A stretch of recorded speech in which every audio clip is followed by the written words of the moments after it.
Que la paix de Dieu soit avec vous. Madiba, Nelson Mandela disait « Le ressentiment est un poison que l'on avale tout en espérant qu'il va tuer la personne détestée. » Est-ce que vous avez de la rancœur? Il faut pardonner.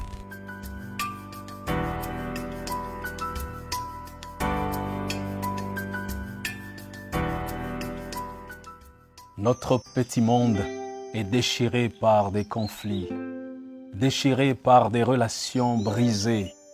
Pourquoi? Parce que cet homme a investi toute sa confiance sur une femme. Il lui a donné toute sa confiance, il lui a tout donné ce qu'un homme pouvait donner. Et cette femme est partie avec son meilleur ami. Cette autre jeune fille a donné sa jeunesse à cet homme. Ils ont eu des enfants.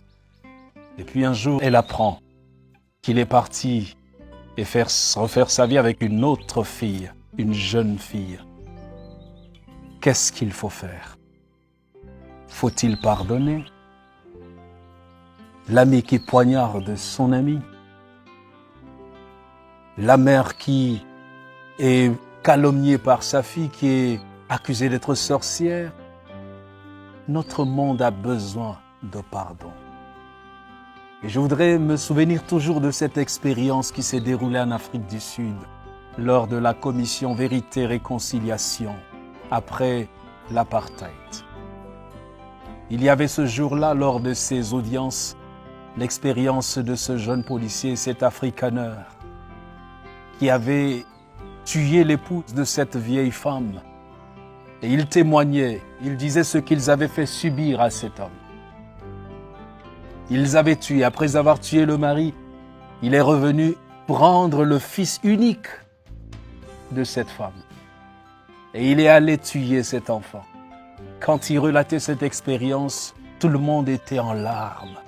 C'était insoutenable comme récit. Et maintenant, les juges ont demandé à la femme, « Qu'est-ce que tu veux que nous fassions pour réparer ce tort ?» La femme a dit, « Je vais demander juste deux choses. La première chose que je vais demander au perpétrateur, c'est qu'il m'amène là où il a tué mon fils, pour que je prenne la terre où il est tombé, afin de faire les obsèques de cet enfant, des obsèques dignes de cet enfant. La deuxième chose que je vais lui demander, c'est qu'il vienne habiter chez moi, pour que je déverse sur lui tout l'amour que je devais déverser sur mon fils. Parce que je l'aime, je lui ai pardonné ce qu'il a eu à faire. » Tout le monde était en sanglots, tout le monde était en larmes, parce que c'était incroyable ce qui se vivait. Et ce policier allait se jeter dans les bras de cette maman. Et il a commencé à pleurer. Je vous assure, le pardon libère. Dieu sait pourquoi il nous demande de nous réconcilier les uns avec les autres. Je ne sais pas ce que tu as connu comme déception dans ta vie. Je ne sais pas ce que tu as dans le cœur comme rancune. Mais l'absence du pardon peut te détruire, est-ce que tu le sais? L'absence du pardon, la rancœur en toi peut causer des maladies terribles comme le cancer et nuire à ta santé.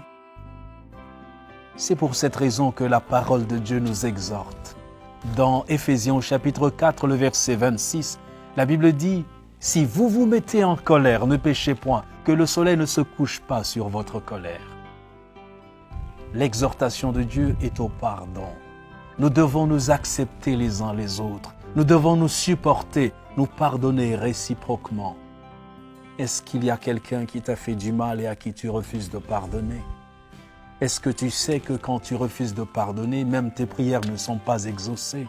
Et c'est pour cette raison que Jésus dit dans Matthieu 5, au verset 43 et suivant, que nous devons bénir nos ennemis, bénir ceux qui nous maudissent. Il y a de la libération quand nous pardonnons. Il y a une puissance dans le pardon. Et c'est pourquoi lorsque Dieu nous a pardonnés en Jésus-Christ, nous avons ressenti cette paix, cette joie. Si tu as expérimenté le pardon du calvaire, pardonne à ton frère, pardonne à ta sœur. Et arrêtons ces rancœurs, arrêtons ces rancunes et pardonnons-nous, embrassons-nous, aimons-nous et laissons Dieu agir dans notre vie. Il y a la véritable puissance dans le pardon. Libère-toi, mon frère, ma sœur. Et si cela te dépasse, appelle Dieu au secours. Car je sais que pardonner n'est pas facile, mais si nous nous appuyons sur Dieu, il va le faire. Que Dieu te bénisse.